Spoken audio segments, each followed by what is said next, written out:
Bonjour à toutes et à tous. Marie-France Bonneau, je suis rédactrice en chef de la Revue des procédures collectives et de l'actualité des procédures collectives, deux revues qui s'adressent à tous les professionnels du droit des entreprises en difficulté. Je vous remercie d'avoir rejoint ce webinaire Jury Covid-19 qui est le fruit d'une initiative partagée entre le Club des juristes et LexisNexis tous les mardis, mercredis et jeudis de 18h à 18h30. Nous accueillons ce soir Paul-Louis Netter, président du tribunal de commerce de Paris. Monsieur le Président, vous avez occupé diverses fonctions de direction au sein du groupe BPCE et vous êtes entré au tribunal de commerce de Paris en 2009. Vous avez été élu à la présidence du tribunal de commerce de Paris en 2018 pour prendre la suite de Jean Messinesi et vous avez été réélu en 2019 pour un mandat de 4 ans. Donc, Monsieur le Président, tout d'abord, une première question. La crise sanitaire bouleverse l'activité économique et de très nombreuses entreprises sont à l'arrêt et se trouvent confrontées à de graves difficultés. Tous les acteurs et professionnels des entreprises en difficulté, au premier rang desquels les tribunaux de commerce, se sont mobilisés pour aider les entreprises à surmonter ce cap difficile. Comment les tribunaux de commerce parviennent-ils à assurer les services essentiels malgré la fermeture des juridictions qui a été décidée le 15 mars dernier par la garde des Sceaux? Bonjour à toutes et à tous. Merci de votre question. Alors, le début a été très brutal parce que, ainsi que vous le rappelez, Madame la garde des Sceaux, le 15 mars, décide de fermer les tribunaux et finalement ne vise que les quelques audiences qui restent autorisées. Et ces quelques audiences, en fait, sont essentiellement des audiences pénales et on ne parle pas du tout des entreprises en difficulté à ce moment-là. Donc, nous sommes le dimanche 15 mars et j'ai la possibilité d'appeler Monsieur de Montgolfier, directeur des affaires civiles et du Sceau, et pour lui faire part de cette difficulté. Et je dois dire que la chancellerie va réagir effectivement très rapidement, d'abord en prise de conscience de ce qui était en train d'arriver, de ce qui risquait de se produire, mais également pour s'atteler à la modification des textes que l'on va connaître par la suite. Donc un début difficile parce que donc on se trouve confronté à la fermeture du tribunal et effectivement aussi à la fermeture du greffe d'une certaine façon, puisque la plupart des employés du greffe en réalité vont choisir effectivement et vont se retrouver en télétravail. Alors, je vais répondre à votre question en disant ce qui n'a jamais cessé et ce qui ensuite a repris progressivement. Alors, ce qui n'a jamais cessé, c'est l'enregistrement des formalités au registre du commerce et des sociétés, parce que tout ceci se fait de façon dématérialisée. Ce qui n'a jamais cessé non plus, parce que ça se fait de la même manière, c'est les enrôlements de sauvegarde, de DCP et d'injonction de payer. Et ce qui n'a jamais cessé non plus, c'est la prévention. La prévention, et ça c'est extrêmement important, les chiffres vous le diront dans un instant, parce que c'est une procédure un petit peu particulière et qu'on a pu organiser rapidement en conférence téléphonique. Donc ça, c'est la première étape. La deuxième étape, c'est ce qui a repris progressivement. Alors la semaine du 23 mars, on a commencé à organiser et à mettre sur point la tenue d'audience par visioconférence au travers d'un logiciel sécurisé qui était recommandé par le Conseil national des greffiers des tribunaux de commerce. Et les premières audiences ont eu lieu le 1er avril précisément, et c'est là où on a pu à nouveau traiter des DCP, des déclarations de cessation de paiement, pardon, donc redressement judiciaire, liquidation judiciaire, en sélectionnant les entreprises qui avaient évidemment des salariés, puisque c'était le plus urgent. La semaine suivante, c'est-à-dire la présente semaine, on a traité des plans de cession, toujours en visioconférence, et il y a un plan de cession notamment qui concernait 400 salariés et qui a rassemblé une trentaine de participants qu'on a pu loger et faire intervenir de façon successive, parce que c'est aussi ça qui est important, cette sécurisation de l'audience, qui fait que Par exemple, le pollicitant A n'entend pas ce que va dire le pollicitant B. Voilà, donc ça, c'est ce qui a repris. Alors, si on fait un bilan aujourd'hui de l'activité, il y a eu 11 000 formalités au registre du commerce et des sociétés qui ont été effectuées depuis le 17 mars. Nous avons tenu traité 80 affaires en chambre du conseil, c'est-à-dire pour l'essentiel des DCP, et ça concerne 845 salariés. Nous avons, depuis toujours la même date, traité 27 affaires en prévention. Et alors, les affaires que nous traitons en prévention, par définition, ce sont des grosses affaires. Et la preuve en est, c'est que ces 27 affaires représentent des entreprises qui ont un chiffre d'affaires cumulé de plus de 2 milliards d'euros et qui ont un nombre de salariés qui est proche de 12 000 salariés. Enfin, on a repris aussi au début de la semaine les injonctions de payer. Nous avons traité à ce jour 230 ordonnances. Alors, ceci me donne l'occasion de saluer d'abord les efforts du greffe qui a réussi, avec peu d'effectifs sur place, a réussi à organiser ses audiences et à organiser aussi le rendu des décisions. Je salue aussi la disponibilité sans faille du parquet et de M. le procureur Almaceanu, qui assiste à toutes ces audiences-là. Je salue également l'effort des auxiliaires de justice, c'est-à-dire administrateurs judiciaires et mandataires judiciaires, avec lesquels nous travaillons tout à fait en étroite collaboration. Et puis, bien sûr, je salue le dévouement des juges qui ont une claire conscience de la nécessité de leur rôle dans des circonstances qui sont des circonstances particulièrement difficiles. Voilà exactement où on en est, ce qui veut dire aujourd'hui que le tribunal de commerce de Paris, certes, a cessé ses activités en matière contentieuse, parce qu'elles ne sont pas considérées pour l'essentiel comme urgentes, mais continue à travailler s'agissant du traitement des difficultés des entreprises. Voilà. Est-ce qu'une question d'internautes, avez-vous déjà constaté une augmentation des déclarations de cessation des paiements? Non, à ce stade, non, en réalité. À ce stade, non, mais je ne pense pas qu'on va avoir, je dirais, la semaine prochaine ou la semaine suivante, un tel afflux. Pourquoi? Parce qu'aujourd'hui, tout est gelé. Tout est gelé, tous les délais sont reportés. Donc, on n'est pas à ce stade dans cette situation-là.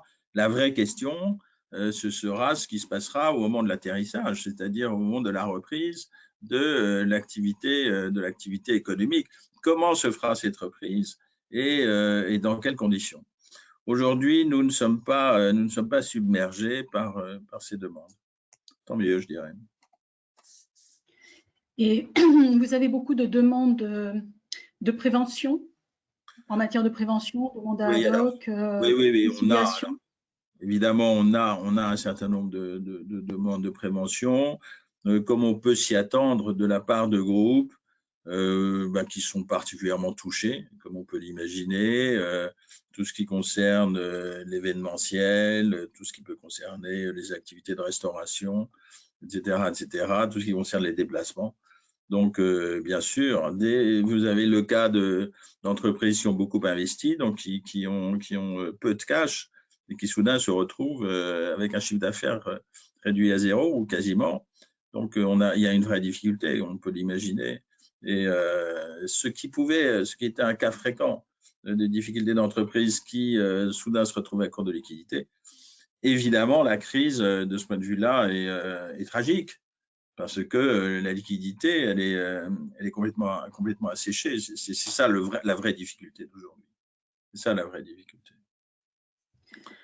Une autre question, est-ce que les décisions en contentieux vont être rendues?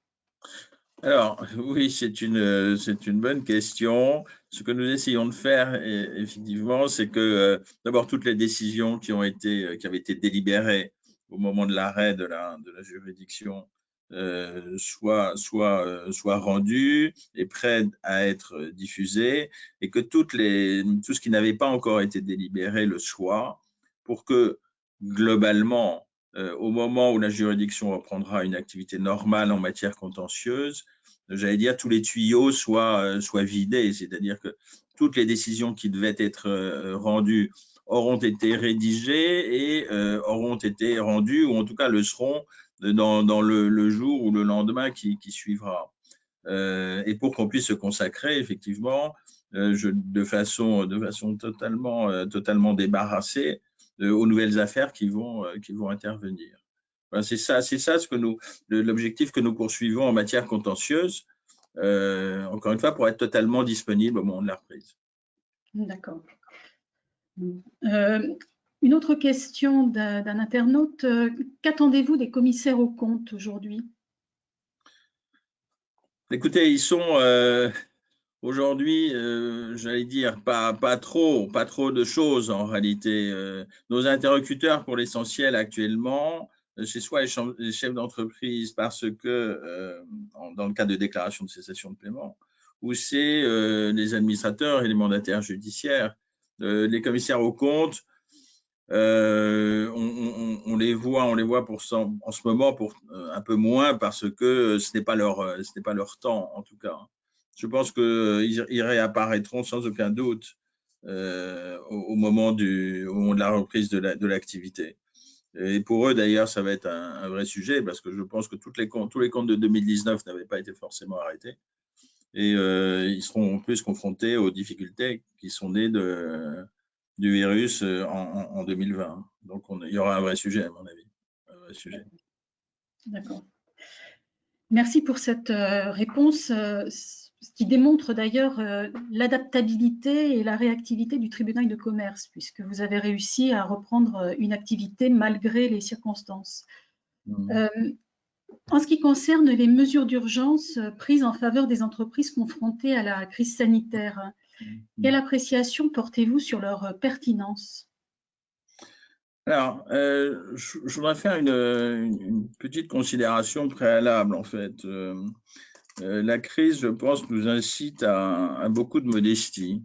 D'abord, elle nous incite à beaucoup de modestie parce qu'elle nous rappelle de façon extrêmement brutale que nous sommes des êtres souffrants et mortels. Ça, c'est le premier élément. Et dans la vie de tous les jours, on a évidemment tendance à l'oublier.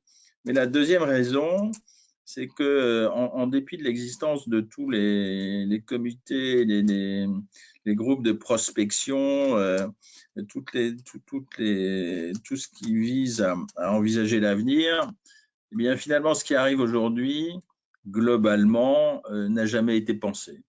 N'a jamais été pensé. J'ai un souvenir très personnel de la mise au point d'un plan de continuation de l'activité. Et en fait, dans quel cadre on se situait? On se situait pour l'essentiel dans le cadre de la crue centenaire, dans le cadre d'un incendie, dans le cadre d'un avion qui nous tombait dessus. Et l'idée, c'était d'avoir un local à disposition où on pouvait, le plus rapidement possible, regrouper les activités essentielles et continuer à fonctionner avec des moyens informatiques disponibles. La crise d'aujourd'hui, c'est exactement l'inverse. Il ne s'agit pas du tout de se regrouper, il s'agit de continuer à fonctionner en étant complètement éparpillé. Et tout ce qui, effectivement, pouvait reposer sur des hypothèses d'approvisionnement extérieur, là aussi, est complètement battu en brèche. Donc, on a un vrai sujet et je pense que, encore une fois, ça doit nous inciter à beaucoup de modestie. Ceci dit, quant aux pertinences des mesures qui ont été prises, il y a deux grands acteurs. Il y a le ministère des Finances qui est confronté à un arrêt sans précédent de l'activité et la justice dont l'objectif est évidemment de comment continuer à tenir son rôle dans ce contexte. Alors, on connaît pour l'essentiel les mesures, je ne vais pas rentrer dedans. Les finances répondent par une injection de cash considérable, 300 milliards d'euros. Je pense que la réponse est pertinente parce qu'aujourd'hui, le sujet, c'est effectivement ça. C'est l'absence de liquidité. Les entreprises sont confrontées, je l'ai dit, à une gigantesque crise de liquidité. À partir du moment où vous n'avez plus de chiffre d'affaires, vous n'avez plus de rentrée et il faut faire face néanmoins à vos charges. Alors, on vous dit, les charges, on va les décaler, etc., etc. Oui, mais ça ne suffit pas. Toujours forcément. Donc, le premier point, injecter des liquidités, ça me paraît essentiel. Pour la justice, oui, là aussi, il s'agit d'adapter les délais, il s'agit d'adapter les procédures. Et je pense que c'est une bonne chose. Ça nous fait faire un vrai pas en avant, me semble-t-il, en matière de dématérialisation. Nous verrons ensuite, ce qu'il y a lieu de garder de la dématérialisation. J'entends certaines personnes dire ah, mais c'est une audience dématérialisée, c'est magnifique, ça va beaucoup plus vite, c'est très efficace, etc., etc. Oui, tout ça est très vrai et je ne doute pas qu'on en tire quelques conséquences quant à l'organisation de nos audiences demain. Néanmoins, je ne suis pas sûr du tout qu'une justice qui fonctionne par écran interposé soit une justice souhaitable, surtout dans le traitement des difficultés des entreprises. Ça, je crois qu'on aura encore une fois à faire le tri entre ce qui est bien et ce qui est moins bien. Voilà. Néanmoins, vous utilisez à l'heure actuelle les moyens de visioconférence. Bien sûr, bien sûr. Ah ben oui, comme je l'ai dit, la prévention, ça peut se faire en conférence call, mais une audience, ça ne se fait pas en conférence call. Ça se fait en visioconférence, c'est extrêmement utile. Et on voit tous les acteurs et tous les acteurs nous voient. Et ça, je pense que c'est absolument indispensable. Et comme je l'ai dit, ça discipline les audiences parce qu'on a des créneaux fixes, donc c'est une bonne chose. De là à dire que c'est un modèle et qu'il faudra le suivre pour demain, je n'irai sûrement pas jusque-là. Je pense que, encore une fois, il y a des choses qu'on pourra faire. Mais j'en suis pas encore aux conclusions de ce point de vue-là. Alors, si on revient aux finances, le problème qui se pose en réalité et qui va se poser, c'est ces 300 milliards de cash, parce que ces 300 milliards de cash, c'est 300 milliards de dettes aussi. Les 300 milliards de dettes, ben le problème est de savoir comment demain elles vont être absorbées par les entreprises et est-ce qu'elles auront les moyens de le faire. Ça, c'est une vraie question. C'est la question pour demain. Ce n'est pas la question pour aujourd'hui. La question pour aujourd'hui, c'est celle de la survie. Et je pense que la mesure donc est adaptée et c'était une bonne solution. Là-dessus, les pouvoirs publics, quand même, il faut reconnaître, on réagit extrêmement rapidement à une situation, encore une fois, comme je l'ai dit, qui n'avait jamais été pensée. Et parmi ces mesures, il y a beaucoup de garanties de l'État. Et ouais. Que pensez-vous plus particulièrement des prêts garantis par l'État? Ouais, je pense que c'est une bonne chose. Alors aujourd'hui, on dit ça prend un peu de temps, il y a des formalités, etc., etc.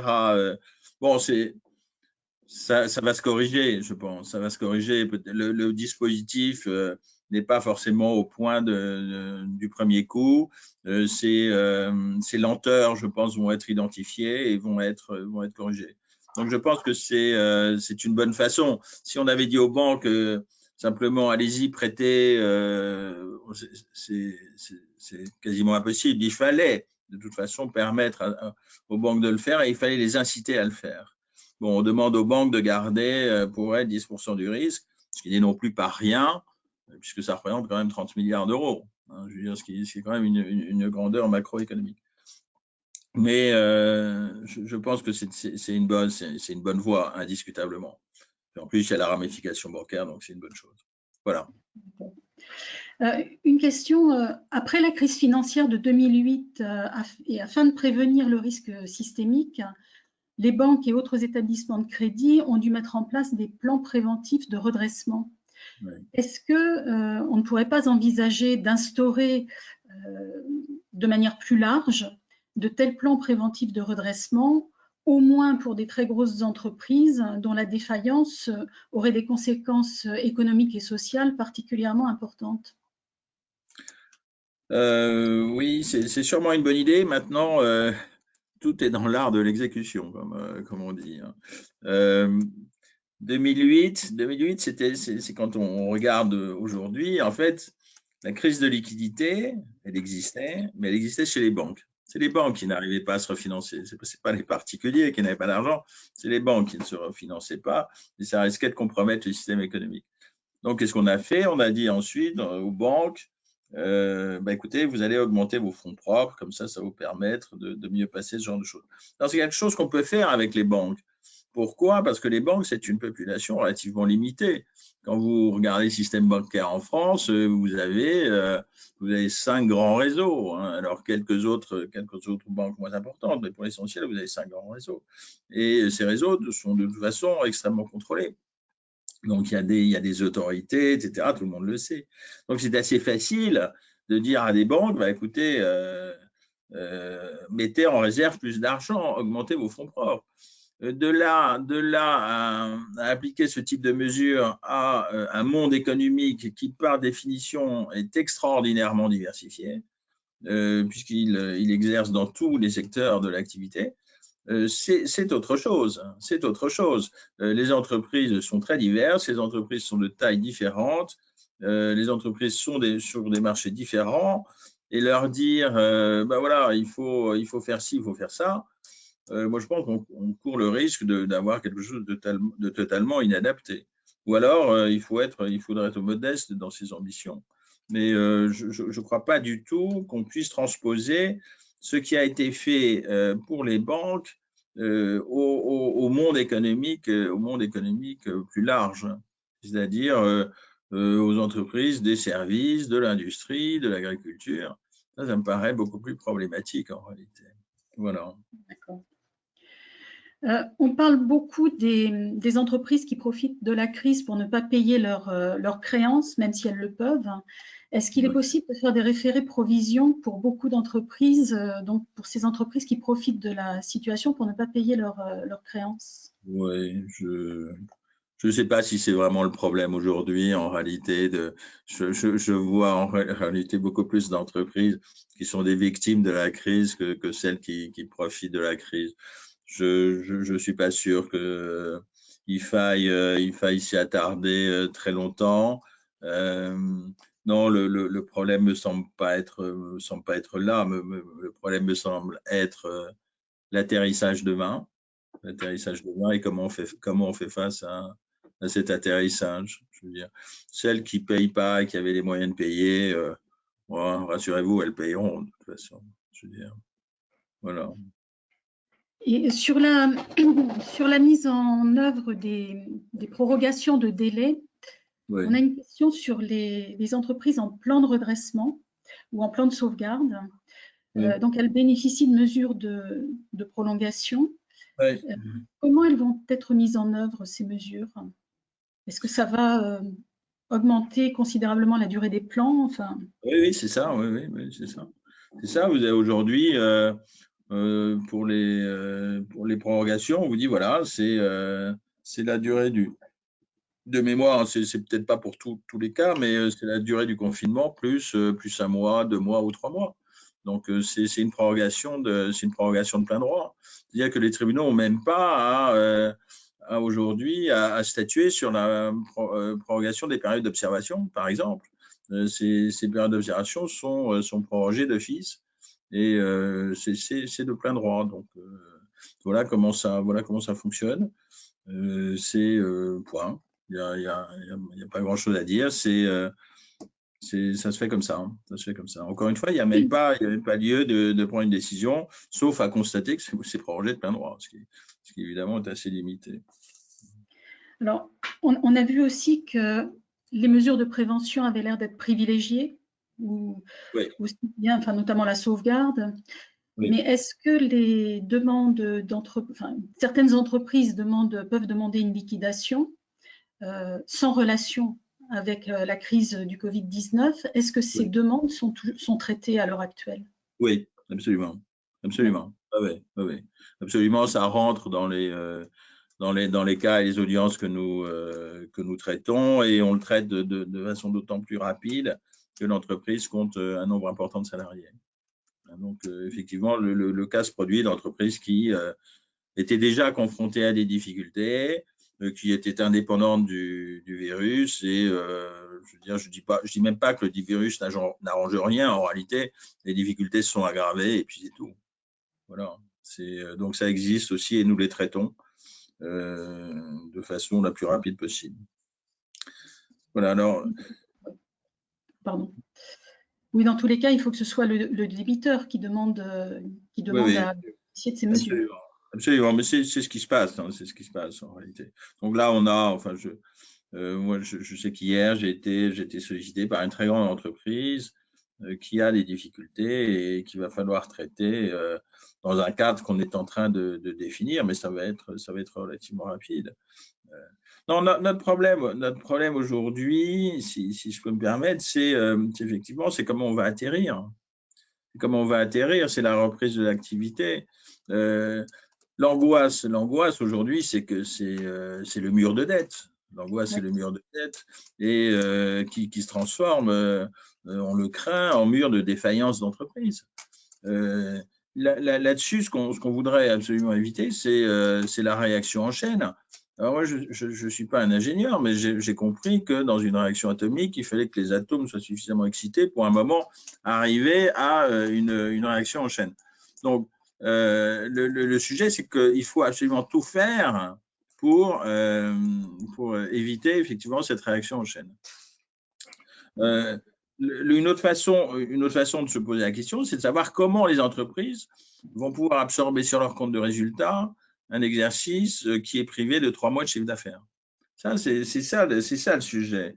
Et je ne doute pas qu'il faudra adapter des nouvelles mesures pour faciliter cette reprise. On a eu les mesures pendant la crise, il faudra les mesures de sortie ou d'après-crise. J'en suis absolument persuadé. C'est vrai au plan économique, et je pense que c'est vrai aussi au niveau judiciaire. La question, c'est est-ce que dans l'hypothèse où on a une vague de traitement de difficultés d'entreprise, est-ce que nos procédures classiques sont aujourd'hui adaptées à ce qui pourrait être un traitement massif, ou en tout cas un traitement de masse des entreprises qui viendraient expliquer les difficultés qu'elles ont? Et là, on se pose aujourd'hui sérieusement cette question, est-ce qu'il ne faudra pas qu'on privilégie tout ce qui est amiable, c'est-à-dire tout ce qui est conciliation, dans le cadre éventuel d'une conciliation renforcée, mais c'est un vrai sujet. C'est un vrai sujet. On n'est pas adapté à l'évidence aujourd'hui à un traitement de masse des difficultés des entreprises. Alors, après, à terme, cette crise aura enrichi indiscutablement notre expérience. Ça va être sans aucun doute l'amélioration du télétravail. Moi, je pense c'était inévitable, mais on a gagné au moins 4 ou 5 ans dans l'acclimatation du télétravail dans les entreprises. J'en suis absolument persuadé. Tout le monde va se dire que finalement, on peut laisser à chaque salarié peut-être une fois par semaine ou plus la possibilité de travailler de chez lui, ce qui sera sûrement positif. Et puis, pour la justice, j'y fais allusion. Moi, je pense qu'il sera nécessaire de maintenir le contact humain, ça me paraît une évidence. Mais on apprend de cette crise plus de discipline dans les audiences, ça sans aucun doute. Et peut-être que certains types d'audiences, je pense par exemple, s'agissant des traitements de difficultés des entreprises, je pense aux contestations de créances, on peut avoir effectivement des audiences qui se traiteront en visioconférence, qui évitera aux justiciables de se déplacer pour, en général, une audience qui dure 3 minutes ou 5 minutes, ce qui sera meilleur pour la planète, sans aucun doute. Alors, à une plus large échelle, on dit aujourd'hui, bon, demain, on ne se déplacera plus comme on se déplaçait comme avant, on va relocaliser des productions, etc., etc. Ça, je suis beaucoup plus sceptique. Je pense que globalement, on a peu de mémoire. C'est aussi un bienfait par bien des côtés, mais on a peu de mémoire. Je pense qu'il y a des besoins de déplacement et ces besoins de toute façon réapparaîtront. Et quant à la relocalisation des productions, il faudra bien qu'on tienne compte des exigences des coûts de production, ce qui veut dire aussi des exigences du pouvoir d'achat. Donc là-dessus, je suis beaucoup plus circonspect quant à ceux qui parlent, au propos de ceux qui parlent d'un monde bouleversé et du monde d'avant et du monde de demain. Je pense que dans le monde de demain, il y aura quand même beaucoup du monde d'avant, même si, encore une fois, cette crise enrichit notre expérience, bien évidemment, indépendamment de ses conséquences tragiques au niveau des personnes, comme on le constate au travers des chiffres tous les jours. au sujet de ces changements justement de mode de travail, là vous avez expérimenté finalement le tribunal digital qui a été mis en œuvre par le Conseil national des greffiers des tribunaux de commerce. Oui. Le test a l'air d'être tout à fait probant. Est-ce que vous pensez que donc ça va se développer à une échelle très très large dans la justice, en général dans la justice? Est-ce qu'on va vers une justice plus digitale et quelles sont les limites malgré tout? On va vers une justice qui fera plus de choses de façon digitale sans aucun doute. Par exemple, nous, on attendait avec impatience de pouvoir traiter les injonctions de payer de façon digitale. Ce n'est pas encore le cas, donc on est encore obligé de transporter des parapheurs chez les uns et chez les autres ou que les juges se déplacent au tribunal pour les signer. J'espère qu'on pensera à tout cela d'ici 1 ou 2 ans avec le sourire, hein, en disant ça. Alors pour le coup, c'était le monde d'hier. Donc indiscutablement sur un certain nombre de points, on va avancer plus vite que ce qui était prévu, j'en suis persuadé.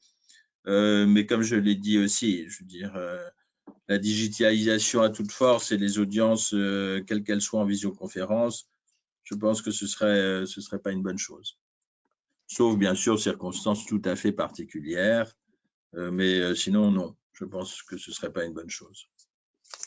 Et est-ce qu'il existe une concertation entre les tribunaux de commerce sur justement la manière de procéder et la manière de gérer la crise sanitaire? Alors, on est tous évidemment dans des situations assez différentes, hein. Vous savez que le monde des tribunaux de commerce est un monde assez diversifié, puisque les plus petits d'entre nous ont 9 juges et le plus important, qui est le tribunal de Paris, on en a 180. Donc, c'est pas tout à fait la même chose. Mais tous ces tribunaux sont rassemblés dans la conférence générale des tribunaux de commerce et qui jouent un rôle extrêmement important de liaison aujourd'hui entre tous les tribunaux de commerce et qui essayent effectivement de faire adopter des outils en commun et de faire adopter effectivement des réponses communes. Alors, on n'a pas tous les mêmes problématiques, on n'a pas tous les mêmes ressources, mais indiscutablement, on essaye d'apporter une réponse autant que possible commune aux problèmes des entreprises qui, alors, elles, ces problèmes qui, eux, par contre, sont évidemment les mêmes. Là, évidemment. Une dernière question. Est-ce que le rôle des associations de soutien aux entreprises en difficulté va sans doute être fondamental dans cette période difficile? Est-ce que le tribunal de commerce de Paris travaille en lien avec des associations comme APESA, qui intervient donc pour soutenir les entrepreneurs pendant la procédure collective, ou avec 60 000 rebonds qui les aident à recréer ou à rebondir une fois la procédure terminée? Oui. Alors, on travaille effectivement avec 60 000 rebonds, effectivement, qui est une association, je pense, très utile parce que c'est apprendre de l'échec et ne pas se laisser décourager par l'échec. Donc ça, c'est vraiment quelque chose de bien. APESA, on ne travaille pas directement avec eux, mais c'est une association qui, elle, a un but extrêmement précis, c'est aider les entrepreneurs qui sont en détresse psychologique absolue, hein, c'est-à-dire qui sont dans une situation psychologique extrêmement grave. Non, ce qu'on a au tribunal de commerce de Paris, ce qu'on avait mis au point, c'était la présence d'anciens juges qui sont là tous les jours de procédure collective pour effectivement essayer d'expliquer aux justiciables ce qui est en train de se passer, qui leur explique la procédure et qui leur explique un monde par définition qu'ils connaissent pas, puisque c'est le monde judiciaire. Et c'est vrai que le monde judiciaire, quand vous n'en avez pas l'habitude et que vous en faites de l'apprentissage, en plus dans des conditions de ce genre difficiles, puisque par définition, vous êtes là parce que vous avez des problèmes, c'est un apprentissage qui est quelquefois assez rude, et il faut bien le reconnaître, quel que soit le souci d'humanité que les juges apportent à la résolution de ces problèmes. Donc, nous on aime beaucoup ces associations, on aime beaucoup 60 000 rebonds. Et ça nous paraît essentiel, effectivement, à l'évolution économique. D'accord. Bien, merci beaucoup, Monsieur le Président, et merci également aux internautes qui ont participé à ce webinaire et qui vous ont écouté. Je vous encourage à consulter quotidiennement le blog du Club des juristes dédié au Covid-19. Vous pouvez également vous connecter aux plateformes d'information de LexisNexis, LexisActu et Lexis 360 qui sont accessibles gratuitement pendant la période de crise sanitaire. L'équipe éditoriale de LexisNexis est mobilisée chaque jour pour assurer la continuité du traitement de l'information juridique.